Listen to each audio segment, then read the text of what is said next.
पाकिस्तान की अब खैर नहीं, क्योंकि दुनिया के सामने खुलेगी अब पाकिस्तान की पोल। नमस्कार, स्वागत है आपका। दिल्ली 24 देख रहे हैं आप और मैं हूं आपके साथ लता। ऑपरेशन सिंदूर के जरिए पाकिस्तान में आतंकवाद की कमर तोड़ने के बाद अब भारत सरकार ने अंतर्राष्ट्रीय मंच पर पाकिस्तान को बेनकाब करने की जो है रणनीति बना ली है, जिसको लेकर साफ तौर पर अब पाकिस्तान के असली चेहरे को बेनकाब करने के लिए भारत से जो है एक डेलीगेशन विदेश दौरे पर जाने वाला है, जिसमें अलग अलग देशों में जाकर जो है पाकिस्तान की हरकतों के बारे में और पाकिस्तान की नापाक चालों के बारे में जो है ये जो नेता जाने वाले हैं, इसकी जानकारी अंतर्राष्ट्रीय मंच पर रखेंगे। दरअसल आपको बताएं कि इसके लिए केंद्र सरकार ने 40 सांसदों की एक साथ टीम बनाई है, जिसमें विपक्षी दल के भी सांसद हैं, जो विदेशों का दौरा कर वैश्विक स्तर पर पाकिस्तान की पोल खोलेंगे।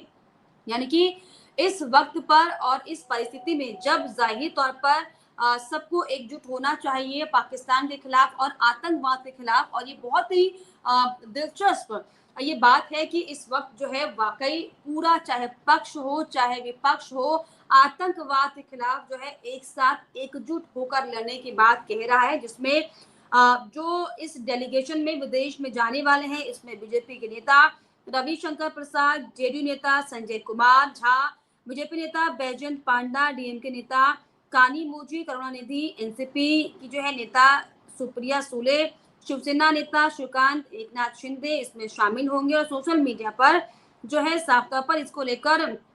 अब जो एकजुटता है, इसकी भी बातचीत जो है लगातार हो रही है और इसकी जो है प्रशंसा हर जगह हो रही है, क्योंकि जिस तरीके से जिस पाकिस्तान ने भारत को जो है आंख दिखाने का काम किया, बात बात पर जो गीदड़ भक्ति देने का काम पाकिस्तान कर रहा था, और पहलगाम अटैक के बाद जो गुस्सा भारतवासियों में, देशवासियों में था, पक्ष और विपक्ष के नेताओं में था, दरअसल उसका असर भी दिखा कि भारत सरकार और भारत की सेना ने ऑपरेशन सिंदूर चलाया और पाकिस्तान को नेस्ता नाबूद करने का काम किया। लेकिन अब क्योंकि ये जो समय है, ये समय की मांग है कि अब जो है पाकिस्तान को पूरी तरीके से बेनकाब करना बहुत ज्यादा जरूरी है। इसीलिए पाकिस्तान के खिलाफ भारत ने साफ तौर पर ये एक रणनीति बनाई, जिसमें अब पाकिस्तान को जो है बेनकाब करने का जो है प्लान तैयार भारत सरकार की तरफ से किया गया है, जिसमें हालांकि कई नेता जिनके मैंने आपको नाम गिनाए वो शामिल है। और खास बात इसमें ये है कि जो है एकता की मिसाल राजनीतिक तौर पर वो दिखाई पड़ रही है, क्योंकि मजे की बात ये है कि इसमें शशि थरूर को भी जो है एकदम अहम भूमिका में जो है पीएम नरेंद्र मोदी ने चुना है, और इसके अलावा ओवैसी को, असदुद्दीन ओवैसी भी जो है इस टीम का हिस्सा होंगे, जो पाकिस्तान को बेनकाब करने का काम करेंगे। तो अब ऐसे में सोशल मीडिया पर जो है चर्चाओं का बाजार भी गर्म हो गया कि आखिर क्यों पीएम नरेंद्र मोदी ने एनडीए के नेताओं को ना चुनकर विपक्षी खेमे के नेताओं को भी क्यों चुना। तो इसको लेकर अगर हम चर्चा करें तो इसमें भी दरअसल एक टेक्निकल तथ्य है, क्योंकि अगर हम शशि थरूर की बात कर लें तो बहुत बड़े डिप्लोमेटिक वो हैं, कूटनीतिक जो है उनकी साफ तौर पर उनकी सोच समझ में और उनकी कार्यप्रणाली में दिखाई पड़ता है। इसलिए दरअसल जो है शशि थरूर को इसमें चुना गया है, और ऐसे में संयुक्त राष्ट्र में काम करने का लंबा अनुभव भी शशि थरूर को है, कूटनीति के बड़े जानकार वो हैं, और ऐसे में पाकिस्तान को अंतर्राष्ट्रीय मंच पर बेनकाब करने में जो है शशि थरूर अहम रोल अदा कर सकते हैं। इसीलिए जो है शशि थरूर को चुना गया है। इसके अलावा संयुक्त राष्ट्र का अनुभव उनके पास है, यूएन के महासचिव की रेस में शामिल जो है शशि थरूर रह चुके हैं, कूटनीति के जानकार हैं, ऑपरेशन सिंदूर के समर्थक हैं, क्योंकि पीएम नरेंद्र मोदी की तरफ से और भारतीय सेना की तरफ से, यानी कि भारत सरकार की तरफ से और भारतीय सेना की तरफ से जब ऑपरेशन सिंदूर का जो है कड़ा ऑपरेशन सिंदूर के जरिए जो कड़ा बदलाव पाकिस्तान को लेकर लिया गया, तो शशि थरूर शुरुआत से ही जो है भारत सरकार की और भारतीय सेना की जो है वाहवाही कर रहे थे। और न सिर्फ कांग्रेस के शशि थरूर, बल्कि आपको जानकर हैरानी होगी, जो पानी पी पी कर, आप सोचिए, पानी पी पी कर जो बीजेपी को कोसने का काम ओवैसी हर वक्त करते हुए नजर आते थे, इस वक्त में वाकई ये वक्त की बहुत खूबसूरती है कि ओवैसी ने भी जो है भारत सरकार की तरफ से लिए गए एक्शन की जो है सराहना की है, और इसीलिए ओवैसी को भी इस टीम में रखा गया है, क्योंकि शुरुआत से ही जो है ओवैसी ने ऑपरेशन सिंदूर का समर्थन किया और ये कहा बयान देते हुए ओवैसी ने कि मैं भारतीय सेनाओं की तरफ से पाकिस्तान में आतंकवादी ठिकानों पर किए गए हमलों का स्वागत करता हूं।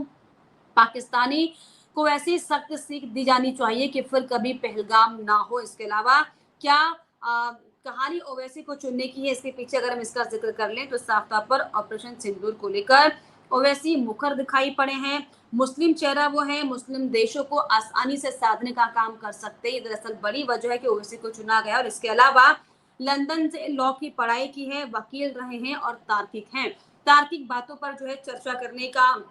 जो है टैलेंट ओवैसी के पास है। इसलिए जो है साफ तौर पर अलग अलग नेताओं को चुना गया इस डेलीगेशन में, ताकि पाकिस्तान को बेनकाब करने में कोई कोर कसर ना रहने पाए। और इसलिए दरअसल ये जो एकजुटता दिखाई पड़ रही है इस समय, इसकी सोशल मीडिया पर लगातार चर्चा हो रही है। और ये वक्त है जो 1994 के बाद जो है पहली बार पूरे पक्ष और विपक्ष एकजुट सामने आए हैं, क्योंकि हालांकि कोई पहला मौका नहीं है जब दोनों ही पार्टी यानी कि अलग अलग जो पार्टी के नेता हैं, पक्ष और विपक्ष हैं, जो एक साथ आए हो। इसके पहले जब सभी भारतीय राजनीतिक दल आपसी राजनीतिक मतभेदों को दरकिनार कर एकजुट होकर अंतर्राष्ट्रीय मंच पर अपनी बात रखने जा रहे थे। इसके पहले 1994 में दरअसल तत्कालीन प्रधानमंत्री पीवी नरसिम्हा राव ने राजनीतिक मतभेदों से ऊपर उठते हुए बीजेपी नेता अटल बिहारी वाजपेयी को जिनेवा में संयुक्त राष्ट्र मानवाधिकार आयोग में भारत का नेतृत्व करने के लिए चुना था। अटल बिहारी वाजपेयी के वहां पहुंचने पर पाकिस्तान भी हैरान था। तो एक बार फिर से पाकिस्तान के लिए बहुत बड़ी हैरानी वाली बात होने वाली है कि कैसे पूरा हिंदुस्तान अब एक हो चुका है और अब कोई कोर कसर पाकिस्तान को लेकर नहीं बचने वाली है, क्योंकि बड़े बड़े जो डिप्लोमेटिक है, जो बड़े बड़े कूटनीति के जानकार हैं, उन नेताओं को इस डेलीगेशन में चुना गया है ताकि वो अंतर्राष्ट्रीय मंच पर जाकर पाकिस्तान को बेनकाब करें और पाकिस्तान की एक एक नापाक हरकत, क्योंकि ये कोई पहला अटैक पहलगाम का नहीं है पाकिस्तान की तरफ से। कैसे आजादी के बाद से ही लगातार शुरुआत से ही पाकिस्तान ने अपनी सोच दिखाने का काम किया है, कैसे आतंकवाद को बढ़ावा देने का काम किया है। और अभी हाल ही में किस तरीके से जो कैंप, जो आतंकी कैंप नेस्ता नाबूद भारत सरकार के और भारतीय सेना की तरफ से किए गए थे, कैसे उनको फिर से बसाने के बाद पाकिस्तान की सरकार ने कहा, ये भी सबकी जहन में है। और इन्हीं बातों को जो है उजागर करने के लिए अंतर्राष्ट्रीय मंच पर भारत का ये डेलीगेशन जा रहा है और एकजुटता की मिसाल यहाँ पर पेश हो रही है। और इसलिए दरअसल ये कहना लाजमी है कि अब पाकिस्तान की खैर नहीं है, क्योंकि अब दुनिया के सामने पाकिस्तान की पोल खुलने वाली है, क्योंकि भारत के जो बड़े बड़े महारथी हैं वो अब एकजुट होकर पाकिस्तान के खिलाफ आवाज बुलंद करने के लिए बाहर देश में, विदेशों में और संयुक्त राष्ट्र की जो है अहम बैठक में जा रहे हैं। और इसको लेकर अब जो ये एक्शन भारत की तरफ से एक बार फिर से पाकिस्तान की नापाक सोच को लेकर होने जा रहा है, इसको लेकर क्या आपकी राय है, प्लीज हमें कमेंट बॉक्स में जरूर लिखिएगा। इसके अलावा हमारे चैनल को लाइक, शेयर एंड सब्सक्राइब करना भी ना भूलें।